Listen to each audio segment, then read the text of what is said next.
देता वानराशी छेदले हृदयपास हनुमंतासी निर्दारून या ब्रह्मपास नाम पास छेदले.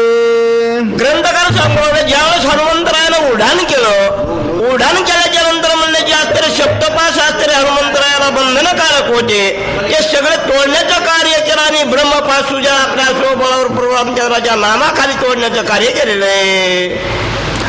राम नामाची आवृत्ती सप्तपास निवृत्ती पाहून आसो मारुती गरजती त्रिजगती स्वानंद.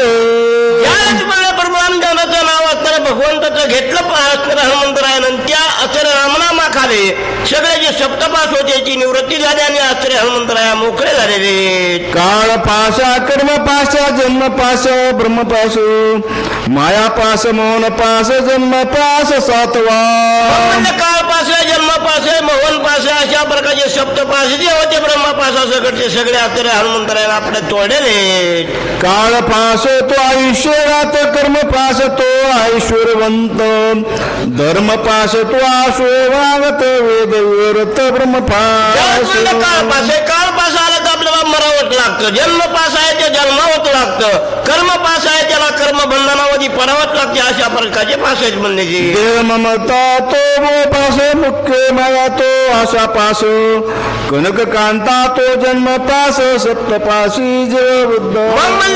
कर्मपास आहे जे असतं कनक कांता जे आहे जे मोहपास आहे असताना अनेक मुलात पत्नीचा जे असताना मोहपास आहे त्या पासामधून सोडण्याचं कार्य हनुमंतराया करू लागले. सप्तपाशाची निवृत्ती आरामे क्रिया माहिती एरांची अन चालती आयु त्या पुढे गुंती देह पास्या.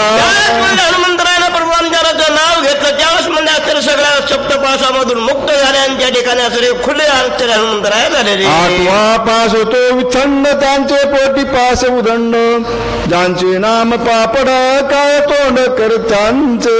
मग म्हणजे अशा प्रकारचं जे कर्मपास आहे करताना काळापासून सुद्धा सोडण्याचं कार्य हनुमंतरायानं केलं आणि आपलं कार्य असणारे पुढे आपल्या असणाऱ्या परमानंदाचं करू लागलेले. आठवा पास होतो विथंड ज्यांचे पोटी पास उदंड त्यांचे नाम पापड पाय तोंड करतांचे. मग म्हणजे आठवा पास जे आहे ते उदंड म्हणले त्याला काय होतं ते म्हणले काळ तोंड होतं. अशा प्रकारच्या अपकीर्ती त्या ठिकाणी राजा रावणाची झालेली. सकळ पासाचे छेदन कराव्या राम नाम प्रवीण नामे हनुमंत संपन्न पास छेदन केले ते. सगळे पास तोडण्याचं कारण एकच आहे त्याच्यामध्ये रामनामाची भक्ती त्या रामनामाच्या नावामुळे सप्तपास सरी परिपूर्ण तोडता येतात. पुच्ची दडदडीता वनी हनुमंत लोळे गडबडून या पास जर गेल्या पळणे दाखद कोण्या आपशके. हनुमंतानं एक नाटक केला आश्चर्य गडबडानं सप्तपास तोडले पण आपला असणारा मायामोह किंवा कोणी दयावंत लंकानगरी माझी आहे का नाही हे पाहण्याचं कार्य हनुमंतराया करू लागले. जवळजवळ पाती पुच्छे दडदडीता तो तो पळे हनुमंता दोन निराशी असा रघुनाथा नित्य निज भक्ताशी सहकारी. अशा प्रकारची मोठी असताना अग्नी असताना भडकू लागला त्यावेळेस म्हणजे अनेक राक्षस लांब पळू लागले. हनुमंतरायाच्या नात्र मला वाचवा मला त्या ठिकाणी जीवदान द्या अशा प्रकारची काकुलच्या हनुमंतरायाच्या राक्षसाला येऊ लागलेले. दोन निराशी कडे सूक्ष्म रूप निज निवाडे श्रीराम भक्ता मागे पुढे चौकडे कोदांडे. अशा प्रकारचा आग्न लागल्याच्या नंतर म्हणजे सगळ्या जिकडे तिकडे सांदी कोंदीला धरू लागले. का तर म्हणले प्रत्येकाला असणारा जीव असणारा प्यारांच्या जीवामुळं अग्नी असणारा शब्दाचा पाहिल्याच्या नंतर सगळे राक्षस असणारा जिकडे तिकडे सायरावाऱ्या पळू लागलेले. आयसा साय स्त्री गुणात वधवाया कैची तेत दोन तो सुखरूप होत मुक्त दारूच्या ताई चला.